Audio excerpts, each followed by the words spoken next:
Olá, seja bem-vindo, bem-vinda ao Visão Parlamentar.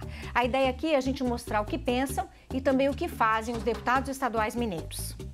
Nosso convidado é o deputado Coronel Henrique, do PL. Os assuntos vários. As demandas do setor agrícola, como segurança no campo e aumento da produtividade. E também a preocupação com a chegada da gripe aviária no Brasil. O deputado, que é médico veterinário, explica pra gente os riscos disso acontecer e como o produtor rural pode se proteger.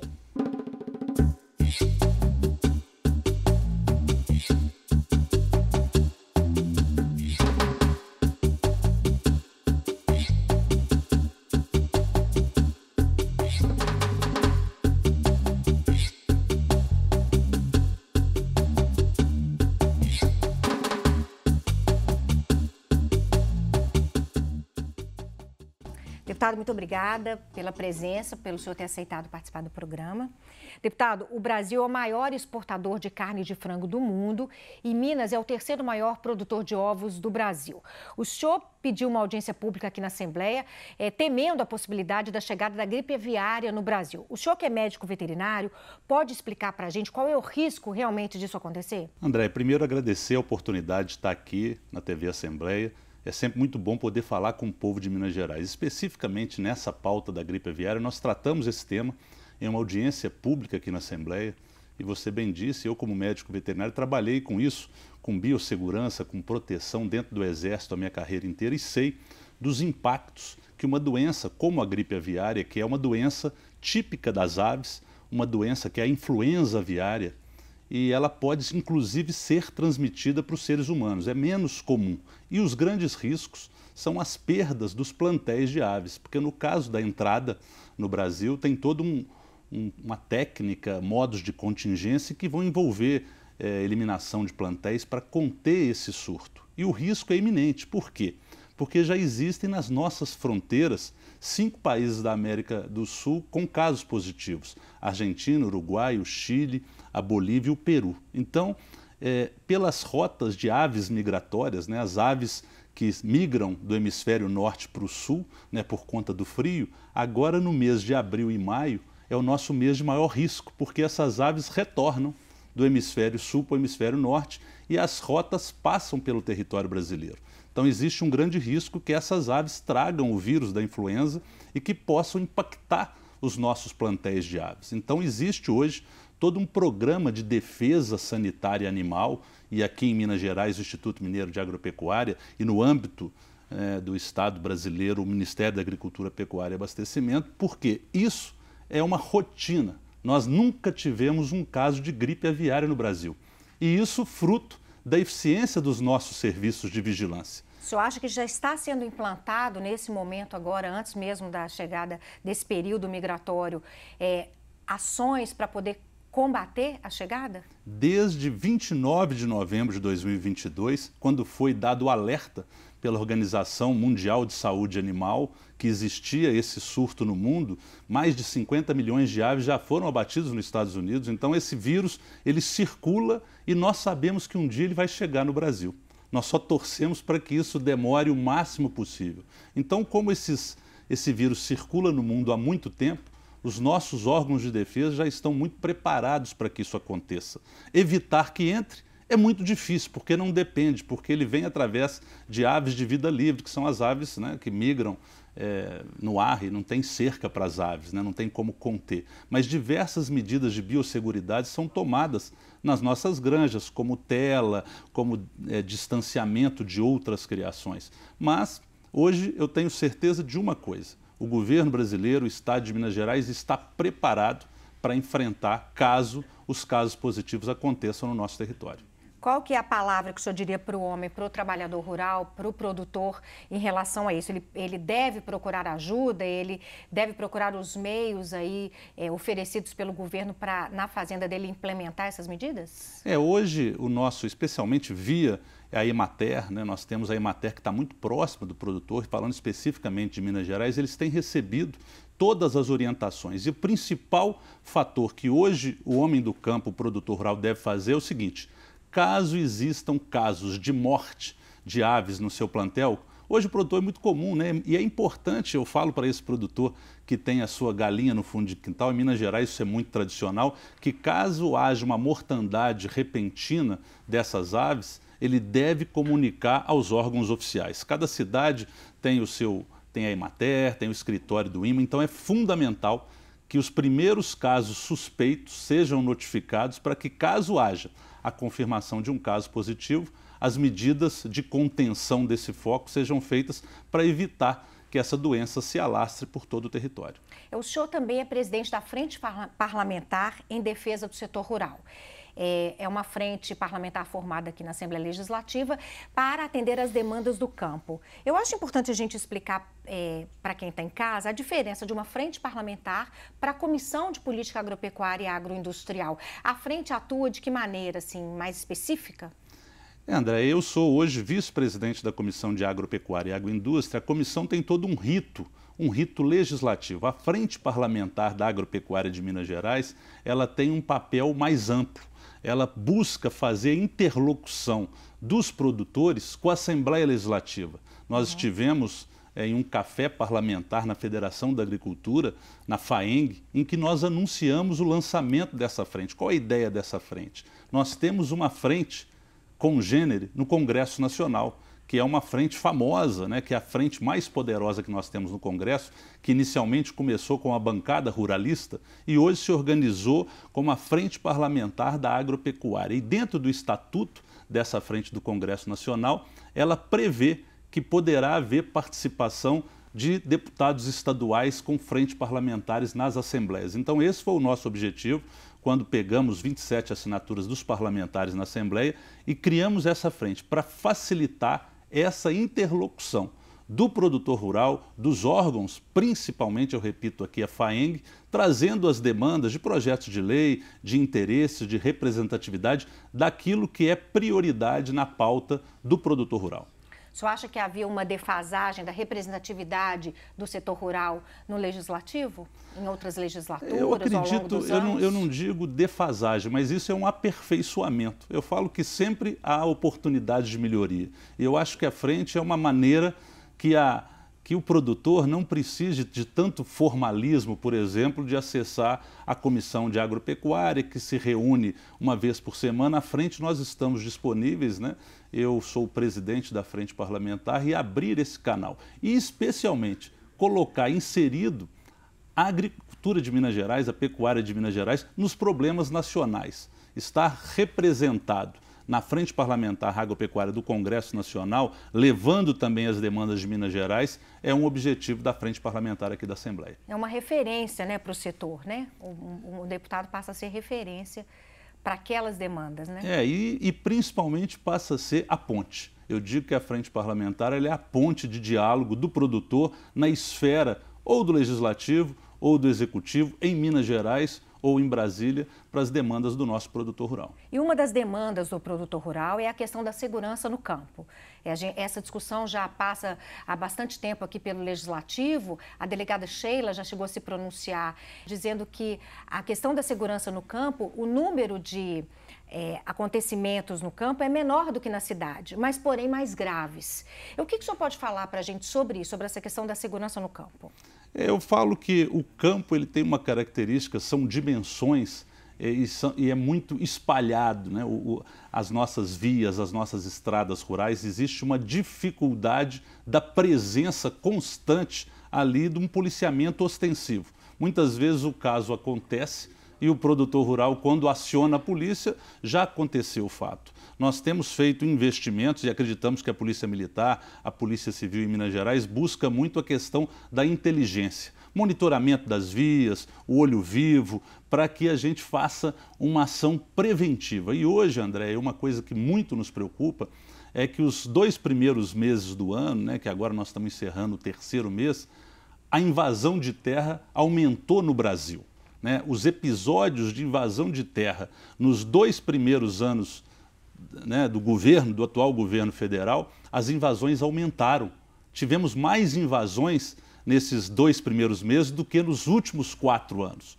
Nós percebíamos que existia uma pacificação do setor rural sem as invasões. E talvez, até por uma questão ideológica, nós identificamos um aumento dessa invasão. O governador Zema, o Poder Executivo, já se posicionou com uma frase muito marcante, que em Minas Gerais, cerca existe para ser respeitada. Então, a Frente Parlamentar ela atua também muito nesse foco, porque existe uma insegurança do nosso produtor que essas invasões que aconteceram principalmente recentemente no estado da Bahia não cheguem em Minas Gerais. E para isso, a nossa Polícia Militar, através da inteligência, já tem monitorado, já tem orientado o nosso produtor rural que qualquer movimentação suspeita na área rural, a Polícia Militar, a Polícia Civil deve ser informada e deve ser acionada. Nós não iremos esperar as terras serem invadidas para tomar uma providência.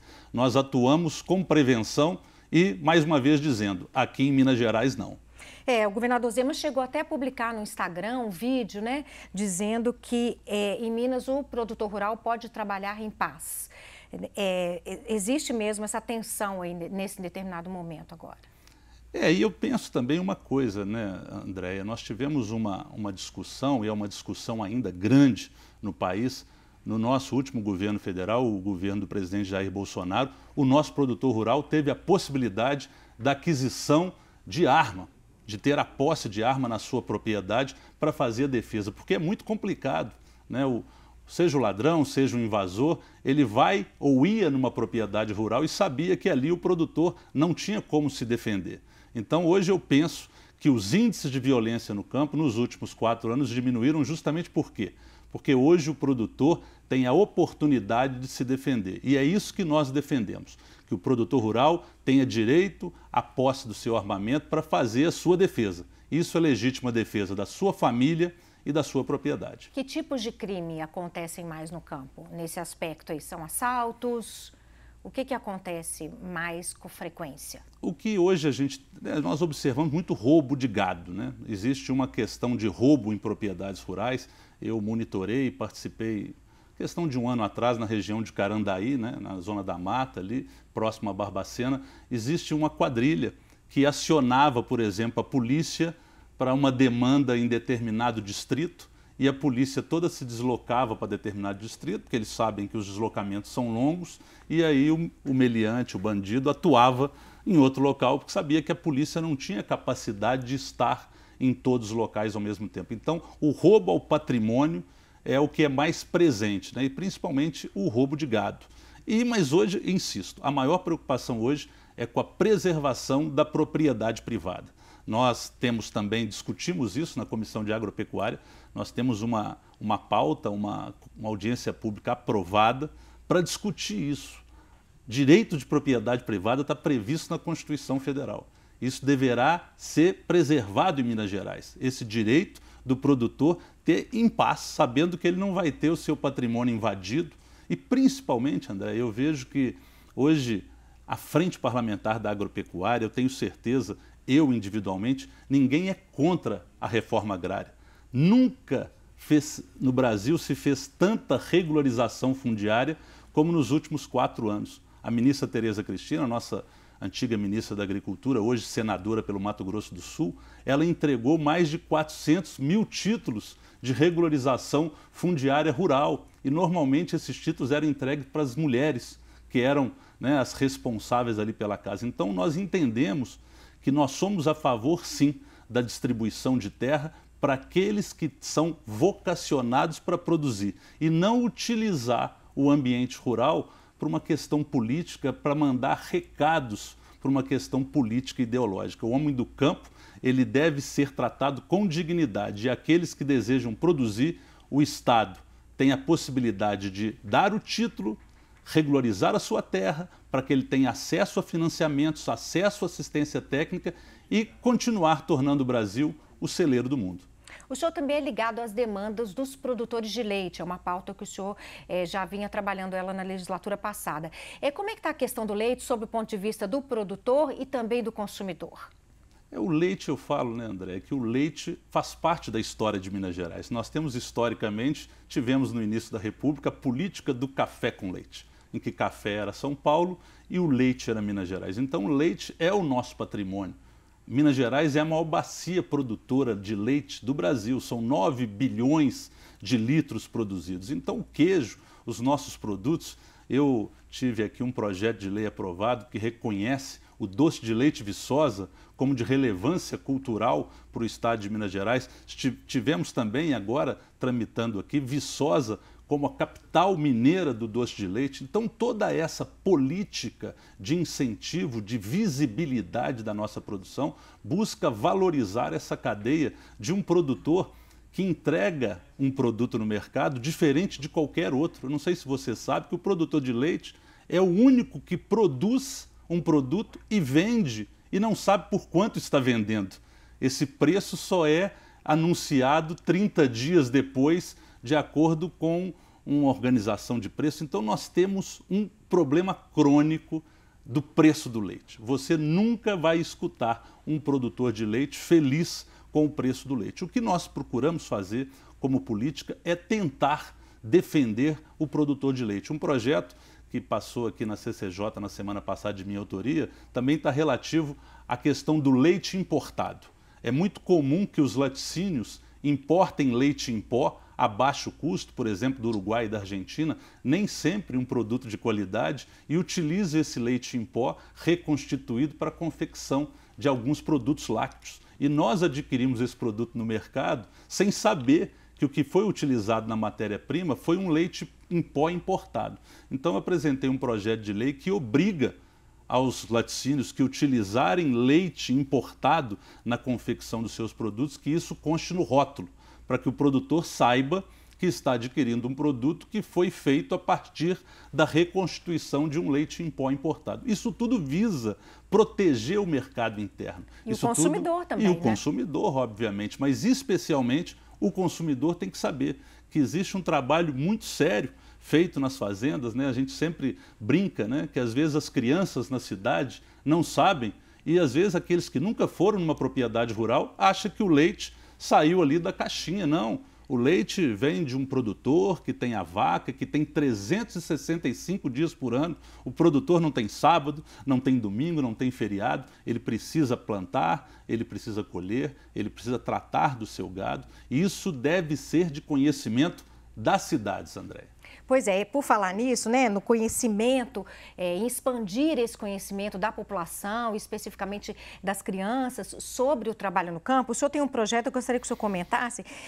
Já existe o sanitarista mirim e o senhor pretende que seja implantado o extensionista agromirim. O nome é um pouco difícil, eu queria que o senhor explicasse. É para educar as crianças, é para levar informações para as escolas a respeito do que acontece no campo? Isso é uma pauta que eu falo que nada nós conseguimos mudar a realidade se nós não investirmos em educação. Eu sempre comento que a educação não é a melhor solução. A educação é a única solução em todas as nossas pautas. E especificamente na agropecuária, o que eu vejo é que as crianças das cidades cada vez mais estão distantes da realidade do campo. É necessário que na escola todos nós possamos permitir que as nossas crianças entendam que o produtor rural não é o vilão, o produtor rural não é aquele que desmata e destrói a natureza. Ao produtor rural interessa uma natureza preservada, interessa a qualidade da água que existe na sua propriedade. Então hoje nós temos alguns bons exemplos, boas experiências, e aí eu destaco aqui um trabalho do Instituto Mineiro de Agropecuária com um programa que muito pouca gente conhece, que é o Sanitarista Mirim, que procura levar para as escolas da educação básica os conhecimentos da importância das boas práticas sanitárias na manipulação dos alimentos. E nós fizemos uma proposta que já está sendo encaminhada para a CCJ, que o Estado, e aí fica uma sugestão para a nossa Emater, que tem uma capilaridade muito grande, a Emater está presente em mais de 800 municípios, para que a Emater copie o programa exitoso do Instituto Mineiro de Agropecuária e crie um programa similar em que nós fizemos a proposta que se chama o Extensionista Agromirim, que vão ser programas que leve para as escolas, e não são para as escolas rurais não, especialmente para as escolas das cidades, para que as crianças saibam de onde vem o leite, como que se faz uma plantação, da importância da nossa agropecuária, não só para a nossa economia, mas principalmente para o alimento que está todo dia nas mesas. Eu sempre digo que se a roça não planta, a cidade não janta. É isso mesmo. Deputado, outro assunto que permeou a legislatura passada e que o senhor esteve à frente também foi a instalação das escolas cívico-militares. Algumas escolas foram implementadas na legislatura passada. Eu queria que o senhor explicasse para a gente em que pé que estão, devido à mudança agora, da saída do presidente Bolsonaro e a chegada do governo Lula, o que muda e se essas escolas serão mantidas, né? Os pais podem ficar tranquilos que haverá manutenção dessas escolas? Hoje, o diagnóstico e a resposta que nós tivemos do governo federal é que o programa será mantido. Apesar de ter havido, na estrutura do novo governo federal, a extinção da diretoria das escolas cívico-militares, que fica lá na Secretaria de Educação Básica do Ministério da Educação, as escolas continuam. Em Minas Gerais, nós temos 9 escolas na rede estadual e 7 escolas nos municípios. Essas escolas, o fundamento delas foi uma parceria, um termo de cooperação entre o governo do estado de Minas Gerais e entre as prefeituras e o governo federal, em que o governo federal se comprometia a disponibilizar o salário e a contratação de militares da reserva para auxiliarem na gestão escolar, para auxiliarem na manutenção da disciplina, na segurança nessas escolas, e isso está preservado. Nós temos hoje funcionando em Minas Gerais e elas continuam funcionando com a presença desses militares. O que eu posso dizer para os pais e para as famílias é que, para o ano de 2023, o governo federal está fazendo um diagnóstico, verificando a possibilidade de manter ou de ampliar esse programa. E nós não temos nenhuma dúvida que quando as pessoas que às vezes criticam sem conhecer vão se surpreender com resultados que eu gostaria de citar aqui só um exemplo, André. Aqui na região metropolitana de Belo Horizonte, nós temos um exemplo. Eu, semana passada, numa reunião com o governador Romeu Zema, ele me pediu que eu desse um exemplo de que tipo de benefício que essa escola trouxe para a comunidade. Aqui em Belo Horizonte, no bairro Aparecida, ali na comunidade do Sumaré, nós temos a Escola Estadual Princesa Isabel. Em 2019, quando o programa foi implementado, essa escola tinha 650 alunos matriculados. Hoje a Escola Estadual Princesa Isabel tem 1.300 alunos matriculados. Então a busca da sociedade, a busca da comunidade, a diminuição da evasão escolar, a diminuição do dano ao patrimônio são os principais resultados que hoje saltam aos olhos nessas escolas cívico-militares que estão implementadas. Nós, que não conhecemos alguns programas, temos a tendência de criticar. E eu convido a população mineira que possa visitar, que possa conhecer esse programa exitoso, em que, principalmente, se as famílias forem escutadas, é unânime que o efeito para suas crianças, para os seus jovens, que muda não só a formação da criança, mas essa criança começa a interferir na família e na comunidade que ela pertence. Importante a gente pontuar, né, deputado, que a questão pedagógica continua com a parte civil, né, com as professoras e o cumprimento das regras do Plano Estadual e Nacional de Educação. Só a parte administrativa é que fica a cargo dos militares. Inclusive é muito bom, né, André, até esclarecer isso. As pessoas acham que os militares fazem um tipo de intervenção na escola. Não. A autoridade da escola é da direção da escola, a autoridade na sala de aula é do professor. Os militares estão ali como auxiliares. Eu falo que eles são monitores cívico-militares daquelas crianças. Eu falo isso com muita experiência, porque o meu filho foi aluno do Colégio Militar do Exército aqui em Belo Horizonte. Então eu tenho uma visão não só como educador que fui, que servi durante 23 anos na Academia Militar das Agulhas Negras, mas também a visão da família. A presença desses militares nos pátios, nos corredores, fora da sala de aula, eles acabam permitindo que os professores possam exercer a sua cátedra na plenitude. Porque quem cuida da disciplina, quem cuida de monitorar algum problema que esse aluno tenha de disciplina, algum problema que ele tem em casa, são esses militares. E quando eu falo militares, são militares aposentados que durante 30 anos tiveram essa prática de lidar com os jovens dentro dos nossos quartéis e que hoje devolvem para a sociedade, trabalhando nessas escolas cívico-militares, com todo esse espírito de formação da educação da nossa juventude. Eu falo que a escola ela transmite os conhecimentos, mas se ela também puder cooperar com a educação dessas crianças, especialmente relacionada aos valores, como o respeito, como a disciplina, como o patriotismo, isso é muito importante para a formação integral do nosso jovem. Como pai, o senhor aprovou, né? O senhor já gostava da ideia, já defendia a ideia, e como pai, o senhor presenciou que isso foi uma coisa boa para o seu filho. Os resultados são fantásticos. Eu falo que eu tenho as 3 visões. Eu fui aluno de uma escola militar, eu fui professor de escola militar e eu fui pai, né? Sou pai de um filho que estudou em um ambiente desse que é altamente salutar. E a prova disso é que hoje, se a gente for verificar nos colégios Tiradentes da Polícia Militar em Minas Gerais, que nós temos 30, e nos colégios militares do Exército, que nós temos um em Belo Horizonte e um em Juiz de Fora, se você observar a fila de espera, os pais, as famílias interessadas nos concursos que existem nos colégios do Exército e também nas escolas cívico-militares, a busca pela matrícula e o interesse das famílias é a demonstração clara do que a família quer para os seus filhos, que é o melhor para a formação e principalmente nesse mundo que hoje, com tanta violência, o ambiente escolar hoje é um ambiente de risco para a nossa juventude e a escola cívico-militar trouxe essa paz para o ambiente, permitindo que os nossos professores exerçam na plenitude o que devem fazer em sala de aula. Tá bom, deputado. Muito obrigada, então, pela sua participação, pelo senhor ter compartilhado seu conhecimento, sua experiência, suas demandas aqui na Assembleia Legislativa e um bom trabalho para o senhor nessa legislatura. Muito obrigado, André, muito obrigado à TV Assembleia. Sempre que for chamado, eu digo que a TV Assembleia é a ponte entre o parlamentar e a sociedade mineira para que nós possamos prestar conta do que nós estamos fazendo aqui na Assembleia Legislativa. Muito obrigado, vamos juntos, nada resiste ao trabalho. Ótimo. Eu conversei então com o deputado Coronel Henrique do PL sobre as demandas do setor agrícola, como segurança no campo, aumento da produtividade e também a preocupação com a chegada da gripe aviária no Brasil. O Visão Parlamentar fica por aqui. Se você quiser nos rever, acesse a página da Assembleia na internet, almg.gov.br. Até a próxima.